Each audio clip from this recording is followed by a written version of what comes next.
Chers amis, bonjour. Nous avons déjà parlé de Balaam, mais la Bible n'est pas un livre d'histoire, elle est la parole de Dieu qui nous convainc, une parole vivante et inspirée qui nous sort de notre confort. La situation actuelle est inédite, alors qu'Israël est menacé de toutes parts dans le monde, que la haine des Juifs est à son paroxysme. Il est capital de voir ce que Dieu attend de nous, chrétiens. Peut-être attend-il de voir quel est notre cœur, et s'il le faut, faire parler des ânes, comme celui de Balaam, pour attirer l'attention de son Église. Je veux bien être un âne, car c'est un animal noble, et Jésus lui-même est entré glorieusement à Jérusalem sur un âne. La question est celle-ci. Mon attitude chrétienne aujourd'hui est-elle juste en rapport à la situation? Ou bien est-ce que je me laisse contaminer par l'esprit de Balaam qui, forcé par Dieu, a béni Israël, mais d'un autre côté s'est laissé entraîner par des actions sournoises à l'encontre d'Israël? Relisons maintenant l'histoire de Balaam et Balak et comprenons son actualité étonnante. Le Seigneur nous a laissé 4 chapitres sur ce sujet et il veut attirer notre attention. Nombre 22, verset 9. Dieu vint trouver Balaam et lui demanda: Qui sont ces gens qui logent chez toi? Balaam lui répondit: Ce sont les envoyés de Balak, fils de Tsippor, roi de Moab, qui m'a fait dire: Le peuple qui est sorti d'Égypte envahit maintenant le pays. Viens donc le maudire pour moi. Peut-être arriverai-je alors à le combattre et à le chasser. Mais Dieu dit à Balaam: Ne va pas avec eux. Tu ne maudiras pas ce peuple car il est béni.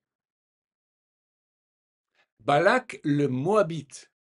Alors que Dieu a sorti Moïse et son peuple des griffes de Pharaon, le but est de lui faire rejoindre le pays promis, Canaan. Mais l'ennemi d'Israël, Amalek, appela tous ses alliés pour empêcher Israël d'atteindre son but. Amalek, nous dit Balaam, est la première ou le principe des nations, c'est l'essence même du mal dans les nations. En Exode 17, nous voyons que Moïse n'a la victoire sur Amalek qu'avec l'aide de Our et Aaron qui tiennent ses mains sur la montagne quand Josué combat dans la vallée.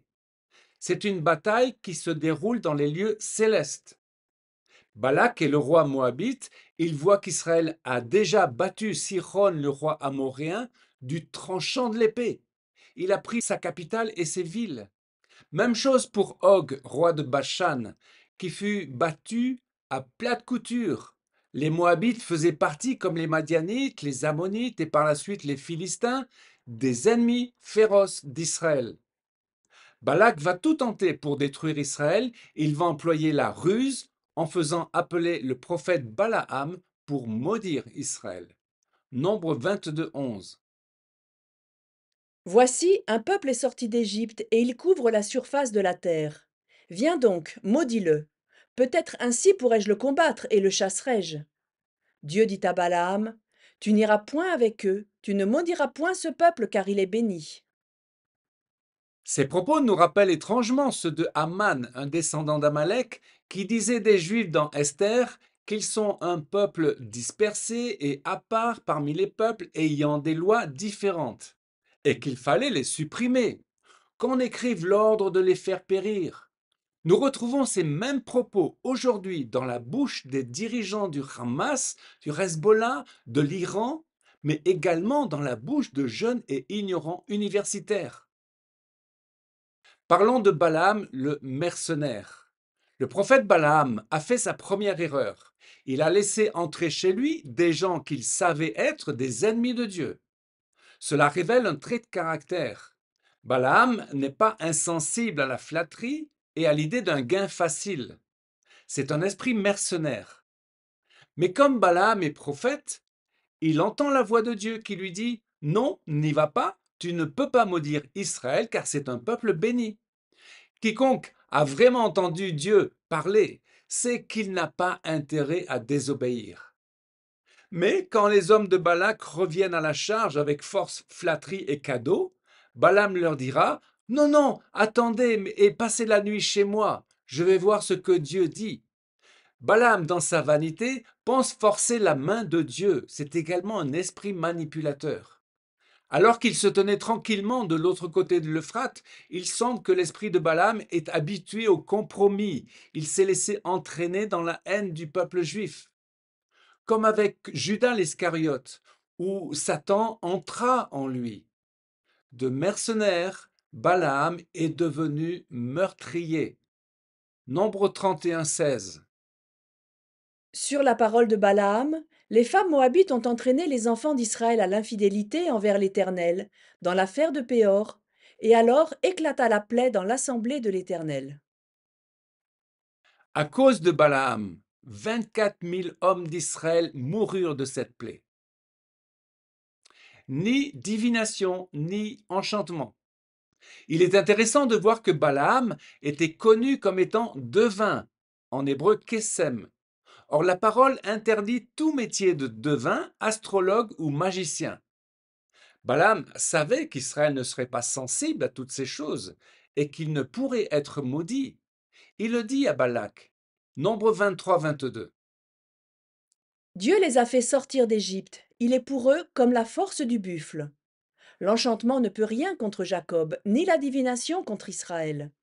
Au temps marqué, il sera dit à Jacob et à Israël quelle est l'œuvre de Dieu. Pas d'iniquité en Israël. La divination ou les enchantements en hébreu se dit Nachash. C'est aussi le serpent. Rappelons-nous l'histoire du serpent d'airain. Dieu avait envoyé des serpents brûlants du désert contre les enfants d'Israël qui murmuraient contre Dieu. Et réalisant qu'ils avaient péché, ils supplièrent Moïse de prier pour eux. Et Moïse, sur le conseil de Dieu, fit une perche sur laquelle il cloua un serpent d'airain. Tous ceux qui étaient mordus par un serpent et qui levaient les yeux vers ce serpent cloué en haut de la perche étaient sauvés. Et cette histoire illustre tellement bien l'œuvre de la croix. Jésus utilisa cette comparaison avec le serpent d'airain de Moïse. Et cela nous aide à comprendre la parole que Balaam donne juste avant. Nombre 23-21. Il n'aperçoit point d'iniquité en Jacob, il ne voit point d'injustice en Israël. L'Éternel son Dieu est avec lui, il est son roi, l'objet de son allégresse. Mais quelle parole! Est-ce que nous croyons cela pour Israël?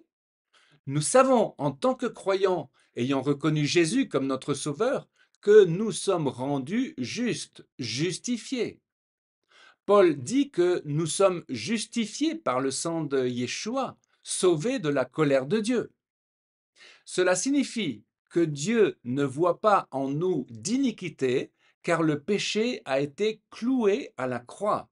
Jésus a pris notre place. Il est mort pour nous, il a payé le prix, prenant sur lui notre condamnation. Nous sommes ainsi au bénéfice de la grâce. À présent, relisons la prophétie de Balaam. Il n'aperçoit pas d'iniquité en Jacob. Israël bénéficie de la même grâce. La croix, disons-le, a une efficacité dans le présent, le futur et le passé. Christ est également mort pour Israël, son peuple, et l'Éternel est son roi, l'objet de son allégresse. Alléluia. L'astre qui sort de Jacob. L'intégrité et la crainte de l'Éternel, voilà les deux qualités qui manquent terriblement à Balaam, et ce sont celles que Dieu recherche pour nous chrétiens dans ces derniers temps. L'on doit rajouter l'amour pour Israël que n'avait pas Balaam.